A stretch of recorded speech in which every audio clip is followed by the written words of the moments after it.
Ahojte. Dneska sme sa vybrali na miesto na Sosnové.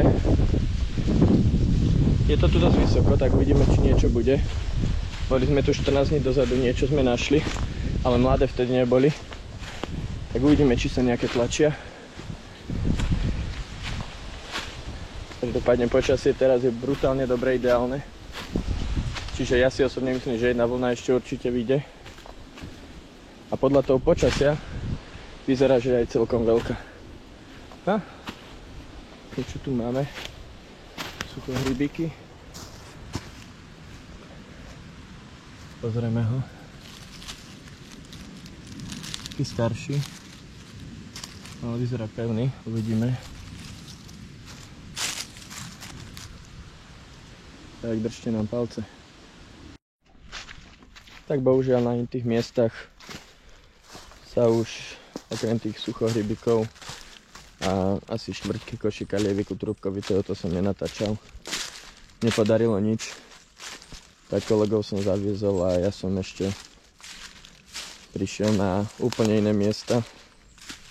Oveľa nižšie položené, väčšinou dub, buk. Pozrieť, či tu nebudú nejaké hryby smrekové alebo ešte nejaké kozaky. Pobehám to tu chvíľku a uvidíme.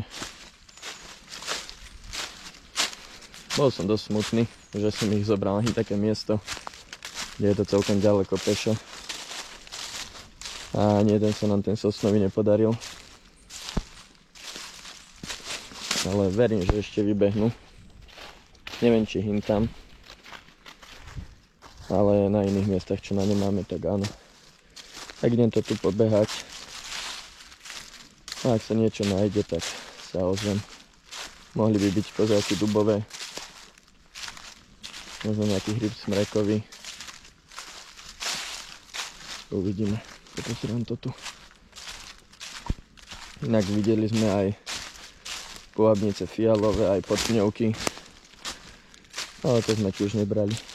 Takže ako huby rastú, ten kto zbiera viacero hub, tak si vie nájsť, teda druhov. A my čo sme išli akurát na tie Sosnové, tak tie neboli, no. Ale lievik bol pekný, takže aspoň to potešilo. Kolega si spraví korenie a nejakú omáčku k mesu.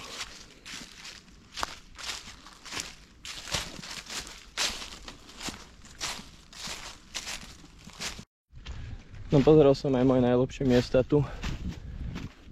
Našiel som jeden odrezaný smrekový, úplne starý rešeto.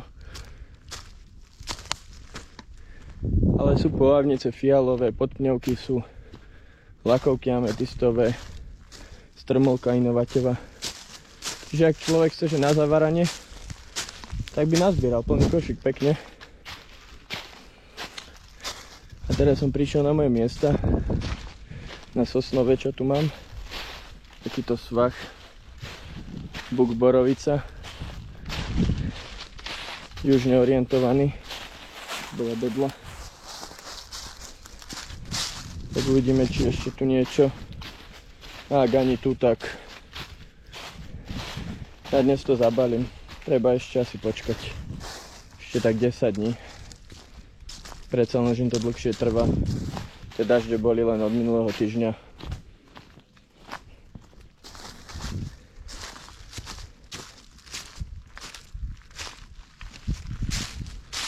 A predsa len na jeseň tie huby potrebujú, hlavne tie hrybovité po tých dažďoch, 18 až 21 dní.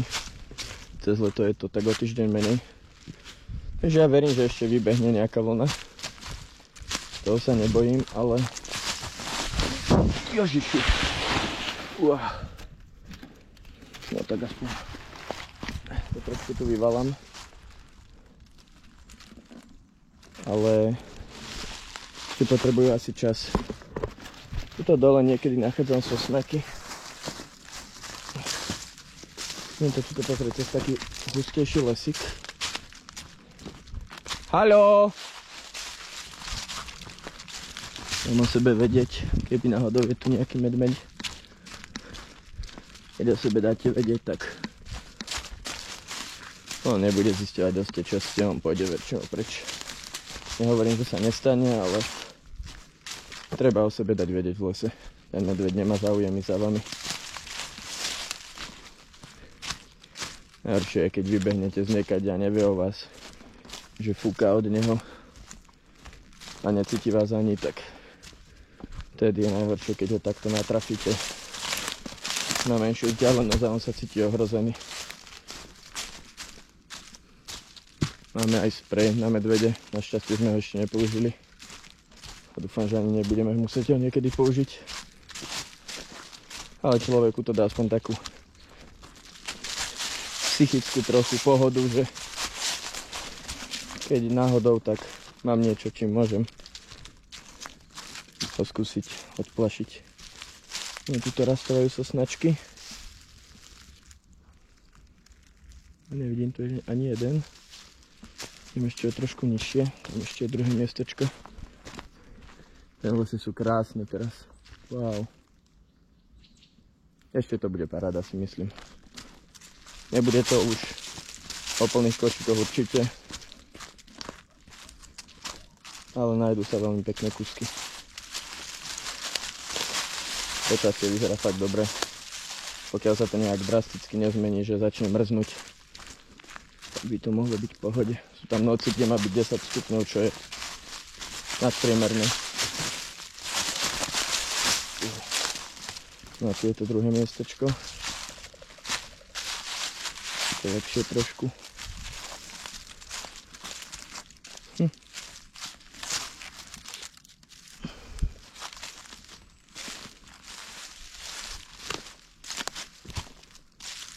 No, nevidím ani tu.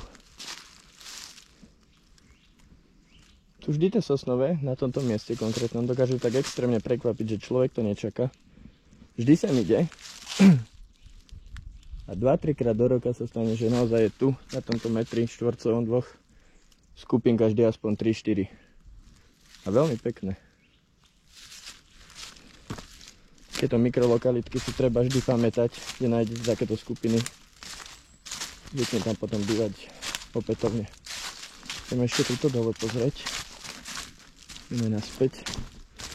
A keď už nič nebude tu, tak na dnes stačilo. Lievik kolegovi odozdaný. Niečo rastie v lese, je krásne, prechádzka bola. Aspoň vieme, aká je situácia. Myslím si, že na tie miesta, kde sme boli predtým, tak tam už tento rok nepôjdem. Predsa len to je 800 metrov nad morom. A cesta tam trvá hodinku a štvrť len po chodníku. Potom už človek príde na to miesto, už len tam hľadá, ale tá cesta tam je niekedy masaker. Tuto dole najčastejšie bývajú. Dneska hovorím fakt len v teoretických rovinách, lebo zatiaľ všetko, čo som povedal, tak ani na jednom mieste žiaden nebol. Že už ani nedúfam. Ale chcel som skúsiť, že úplne iné miesto, oveľa nižšie. Či náhodou tu už nejaký nevykúkol.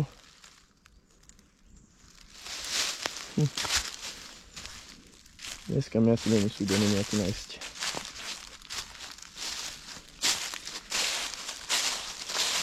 Ale vždy lepšie skúsiť a nenájsť ako neskúsiť a môže tam byť.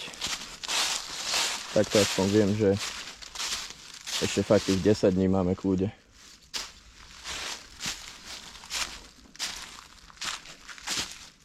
Určite ešte behnem do toho okresu Hodonín, tam kde som bol. Na tých suchohryboch nedýha, je to pekné smrekače, v piesku sme našli. Chcel by som tam ísť ešte pozrieť tento rok raz. Či náhodou tam nevybehne. Vody tam padlo dosť. Predsa len tie piesky sa lepšie vyhrejú. Je tam aj trošku teplejšie, je to nižšie položené. Len ten vietor, ktorý tam je, tak to robí trošku problémy. A lievik trúbkovitý, ale už ho nebudem brať. Nemám tomu. Už sme urobili korenie hubové. Nejaká klávečka.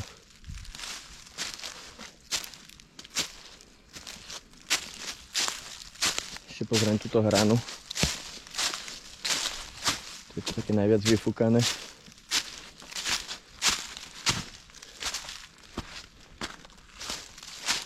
Škoda tej jednej noci mrazivej. Alebo dvoch. Tie keby neprídu, tak myslím si, že tie hryby už by rastli.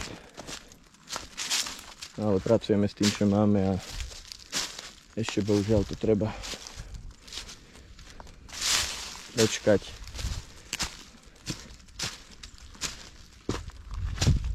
A tak tu nič nevadí. Tak toto bude z tohto slabšieho videa všetko.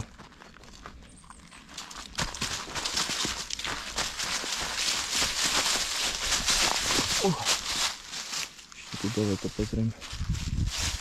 Určite sa vám ešte tento rok ozveme, toto nie je posledné video. Ale je také slabšie, no.